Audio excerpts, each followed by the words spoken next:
Il est possible de créer un nouvel inventaire directement à partir du sous-menu ou lorsqu'on est sur Inventaire en cours en cliquant sur le bouton Nouvel inventaire en bas à droite.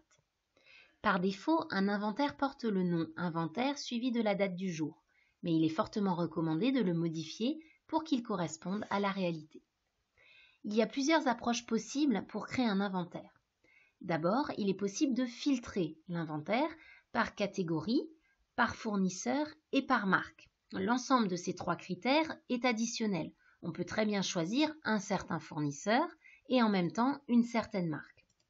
Il n'est possible de sélectionner qu'un seul fournisseur à la fois ou de les choisir tous. Il est par contre possible de sélectionner plusieurs marques et pour en désélectionner une, on clique simplement à nouveau dessus.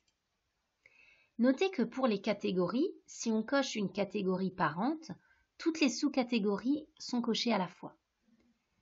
Ici, on va choisir par exemple de n'inventorier que la catégorie exotique. Alors très important, les filtres sont restrictifs. Cela veut dire qu'un produit n'appartenant pas à l'un des critères sélectionnés ne pourra pas faire partie de cet inventaire. Le choix de l'entrepôt n'a de sens que pour les commerçants qui gèrent plusieurs entrepôts ou stocks. Ensuite, l'option précharger la liste des produits. C'est un point essentiel parce que, de base, la liste des produits n'est pas préchargée. Ce qui veut donc dire que l'inventaire est totalement libre, enfin en tenant compte bien sûr des filtres choisis plus haut. Et seuls les produits ajoutés au fur et à mesure feront partie de cet inventaire. En revanche, si on clique sur « Oui », cela veut dire que la liste de tous les produits correspondant au filtre choisi sera préchargée dans l'inventaire. D'ailleurs, un message d'avertissement s'affiche.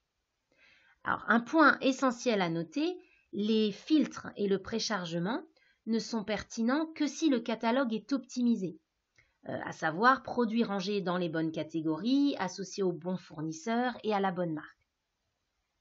On va le faire ici juste pour le visualiser. On clique sur Créer et démarrer, ce qui permet de commencer l'inventaire dans la foulée. Dans ce cas de figure, il est nécessaire d'inventorier l'intégralité des produits qui sont ici listés avant de pouvoir clôturer. Sinon, les produits qui n'auront pas été inventoriés et qui sont dans la liste seront mouvementés à 0 sans pouvoir revenir en arrière. Dans une autre vidéo, nous réalisons quelques exemples d'inventaire et détaillons leur mode de fonctionnement.